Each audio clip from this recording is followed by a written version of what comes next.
S ಗುರುಜಿ, ಈಗ ನೀವು astro ಪೂಜಾ ಅಂತ ಹೆಸರಲ್ಲೇ ಇದೆ. ಸೊ ಆಸ್ಟ್ರಾಲಜಿ ಅಂದರೆ ಜ್ಯೋತಿಷ್ಯ. ಸೊ ಈ ಜ್ಯೋತಿಷ್ಯವನ್ನು ಹೇಗೆ ಇದರಲ್ಲಿ ಅಳವಡಿಸ್ಕೊಂಡಿದ್ದೀರಾ? ಏನು ವೈಶಿಷ್ಟ್ಯ ಏನು ಅಂತ? ಖಂಡಿತ ಅಮ್ಮ, ಒಳ್ಳೆಯ ಪ್ರಶ್ನೆ. ಯಾಕಂದರೆ ನಮ್ಮ ಸಂಸ್ಥೆ ಈ ಒಂದು ಸೇವೆಗಳನ್ನು ಒದಗಿಸ್ತಾ ಇದ್ದ ಹಂತದಲ್ಲಿ ಒಂದು ಸತ್ಯವನ್ನು ನಾವು ಮನಗಂಡ್ವಿ. ಏನಂದರೆ ಜ್ಯೋತಿಷ್ಯ ಶಾಸ್ತ್ರ ಅನ್ನತಕ್ಕಂಥದ್ದು ಪ್ರತಿಯೊಬ್ಬರಿಗೂ ಬೇಕಾಗಿರತಕ್ಕಂಥ ಒಂದು ಶಾಸ್ತ್ರ. ಪ್ರತಿಯೊಬ್ಬರು ಒಂದಲ್ಲ ಒಂದು ಹಂತದಲ್ಲಿ ಜೀವನದಲ್ಲಿ ಒಬ್ಬ ಜ್ಯೋತಿಷಿಗಳ ಬಳಿಗೆ ಹೋಗಿರ್ತಾರೆ. ನಿಮಗೆ ಅಲ್ಲಿ ಅನುಭವ, ಕಹಿ ಅನುಭವ ಆಗಿರ್ಬೋದು, ಸಿಹಿ ಅನುಭವ ಆಗಿರ್ಬೋದು, ಫಲ ಸಿಕ್ಕಿರ್ಬೋದು, ಅಥವಾ ನ್ಯೂಟ್ರಲ್ಲು ಆಗಿರ್ಬೋದು, ಎಲ್ಲ ಸಾಧ್ಯತೆಗಳು ಸಹ ಇರುತ್ತೆ. ಇದನ್ನೆಲ್ಲ ಮನಗೊಂಡು ಕಾರಣ ಏನಂತಂದರೆ, ಎಷ್ಟೋ ಬಾರಿ ಏನಾಗುತ್ತೆ, ನಾವು ಯಾರ ಹತ್ರ ಹೋಗ್ತೀವಿ, ಒಬ್ಬ ಜ್ಯೋತಿಷಿ ಹತ್ರ ಹೋಗಬೇಕಾದಾಗ ಯಾರೋ ಪಕ್ಕದ ಮನೆಯವ್ರು ಹೇಳ್ತಾರೆ, ನಮ್ಮ ಫ್ರೆಂಡ್ ಹೇಳ್ತಾರೆ, ಇಲ್ಲ ಇವತ್ತಿನ ದಿವಸ ಡಿಜಿಟಲ್ ಮೀಡಿಯಾ ಇರೋದ್ರಿಂದ ಕೆಲವು ಆ್ಯಡ್ಸ್ ನೋಡ್ತೀವಿ, ನಾವು ಸ್ಪಾನ್ಸರ್ಡ್ ಆ್ಯಡ್ಸ್ ನೋಡ್ತೀವಿ. ಇಂಥವರು ಈ ರೀತಿ ಸೇವೆಯನ್ನು ಕೊಡ್ತಾರೆ, ಈ ರೀತಿ ನಮಗೆ ನಿಖರವಾದಂಥ ಒಂದು ಫಲಿತಾಂಶವನ್ನು ಕೊಡ್ತಾರೆ, ಅದನ್ನು ನೋಡ್ತೀವಿ, ನಂಬ್ತೀವಿ ಒಂದು ಹಂತಕ್ಕೆ. ನಂಬಿಕೆಯೇ ಜೀವನ ಆಗಿರೋದ್ರಿಂದ ನಂಬೋದು ತಪ್ಪಲ್ಲ. ಆದರೆ ನಂಬಿದ ನಂತರ ನಂಬಿಕೆ ನಮಗೆ ಫಲಪ್ರದವಾಗುತ್ತಾ, ನಮ್ಮ ನಂಬಿಕೆಗೆ ಮೋಸ ಆಗುತ್ತಾ ಅನ್ನತಕ್ಕಂಥ ದೊಡ್ಡ ಪ್ರಶ್ನೆ ಆಗಿರುತ್ತೆ. ಇದನ್ನು ಗಮನದಲ್ಲಿಟ್ಕೊಂಡು ಒಂದು ಜ್ಯೋತಿಷಿಗಳ ಒಂದು ದೊಡ್ಡ ಸಮೂಹವನ್ನು ಸೃಷ್ಟಿ ಮಾಡಬೇಕು.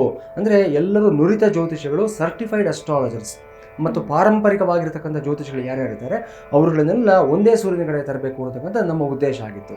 ಈ ದೃಷ್ಟಿಯಿಂದ ಈಗಾಗಲೇ ನಾವು ಸುಮಾರು ಒಂದು 100-120 ಜ್ಯೋತಿಷಿಗಳನ್ನು ಇಂಟರ್ವ್ಯೂ ಮಾಡಿ, ಹೇಗೆ ಒಂದು ಸಂಸ್ಥೆ, ಒಂದು ಕಾರ್ಪೊರೇಟ್ ಸಂಸ್ಥೆ ಆಗ್ಬೋದು, ಒಂದು ಮಾಧ್ಯಮ ಆಗ್ಬೋದು, ಜನಗಳನ್ನು ನಾವು ಕೆಲಸಕ್ಕೆ ತೊಗೊಳ್ಳೋದಕ್ಕೆ ಮುಂಚೆ ಅವ್ರದ್ದೇ ಆದ ಪ್ರೋಟೋಕಾಲ್ ಇರುತ್ತಲ್ವ. ಅವ್ರನ್ನ ಇಂಟರ್ವ್ಯೂ ಮಾಡ್ತೀವಿ, ಅವರ ಹಿನ್ನೆಲೆ ನೋಡ್ತೀವಿ, ಅವರ ಎಜುಕೇಷನಲ್ ಕ್ವಾಲಿಫಿಕೇಷನ್, ಎಕ್ಸ್ಪೀರಿಯನ್ಸ್ ಎಲ್ಲ ನೋಡ್ತೀವಿ. ನಂತರ ಕಂಪ್ನಿಗೆ ಸ್ಯಾಟಿಸ್ಫೈ ಆಯಿತು ಅಂದರೆ ಮ್ಯಾನೇಜ್ಮೆಂಟ್ಗೆ ಅವ್ರನ್ನ ರೆಕ್ರೂಟ್ ಮಾಡ್ಕೊಳ್ತೀವಿ. ಇದೇ ಪಾಲಿಸಿಯನ್ನು ನಮ್ಮ ಆಸ್ಟ್ರೋ ಪೂಜಾ ಸಂಸ್ಥೆನೂ ಸಹ ನಾವು ಅನುಸರಿಸ್ತಾ ಇದ್ದೀವಿ. ಸೊ ಇದೇ ಕ್ರಮದಲ್ಲಿ ಸುಮಾರು ಇವತ್ತಿನಿಗೆ ಒಂದು 100-120 ಜನ ಸರ್ಟಿಫೈಡ್ ಅಸ್ಟ್ರಾಲಜರ್ಸ್ ನಮ್ಮ ಬಳಿ ಇವತ್ತು ನೋಂದಾವಣೆಯನ್ನು ಮಾಡಿಕೊಂಡಿದ್ದಾರೆ. ಇಲ್ಲಿ ಭಿನ್ನತೆ ಇದೆ. ಜ್ಯೋತಿಷ್ಯ ಅನ್ನತಕ್ಕಂಥದ್ದೇ ಒಂದು ಬಹಳ ವಿಶೇಷವಾಗಿರ್ತಕ್ಕಂಥ ಒಂದು ಶಾಸ್ತ್ರ ಆಗಿರುತ್ತೆ. ಇಲ್ಲಿ ಒಬ್ಬರಿದ್ದ ಹಾಗೆ ಇನ್ನೊಬ್ರು ಇರೋದಿಲ್ಲ, ಒಂದು ವೈಶಿಷ್ಟ್ಯ ಇರೋ ಹಾಗೆ ಮತ್ತೊಂದು ಇರೋದಿಲ್ಲ. ಈಗಾಗಲೇ ನಮ್ಮ ವೀಕ್ಷಕರು ಹಲವಾರು ವರ್ಷಗಳಿಂದ ಮಾಧ್ಯಮದ ಮುಖಾಂತರ ಜ್ಯೋತಿಷ್ಯ ನೋಡ್ತಾ ಇರೋದು ಅವ್ರಿಗೂ ಪರಿಚಯ ಇರುತ್ತೆ. ಇಲ್ಲಿ ಕವಡೆ ಶಾಸ್ತ್ರ ಇರುತ್ತೆ, ವಿಳೆದೆಲೆ ಶಾಸ್ತ್ರ ಇರುತ್ತೆ, ವೈದಿಕ ಜ್ಯೋತಿಷ್ಯ ಇರುತ್ತೆ. ಅಂದರೆ ಒಂದು ಹಾರೋಸ್ಕೋಪ್ನ ಅನಾಲಿಸಿಸ್ ಮಾಡಿ ಜಾತಕ ವಿಶ್ಲೇಷಣೆ ಮಾಡ್ತಕ್ಕಂಥದ್ದು ಇದು ಮೂಲ, ಎಲ್ಲದಕ್ಕೂ ಬೇಸ್ ಇರತಕ್ಕಂಥದ್ದು ಇದೇ ಆಗಿರುತ್ತೆ. ಇಲ್ಲಿಂದ ಶುರುವಾಗುತ್ತೆ. ಒಂದು ವೇಳೆ ಡೇಟ್ ಆಫ್ ಬರ್ತ್ ಇಲ್ಲ ಅಂದರೆ ಪ್ರಶ್ನೆ ಲಗ್ನದ ಆಧಾರದಲ್ಲಿ ನಿಮಗೆ ಪರಿಹಾರಗಳು ಹೇಳ್ತಕ್ಕಂಥದ್ದು ಇರುತ್ತೆ. ರತ್ನಶಾಸ್ತ್ರಗಳಲ್ಲಿ ಒಂದು ವೈಶಿಷ್ಟ್ಯಗಳನ್ನು ತಿಳಿಸ್ತಕ್ಕಂಥದ್ದು ಇರುತ್ತೆ. ಹಸ್ತ ಸಾಮುದ್ರಿಕೆ ಇರುತ್ತೆ, ಮುಖ ಸಾಮುದ್ರಿಕೆ ಇರುತ್ತೆ.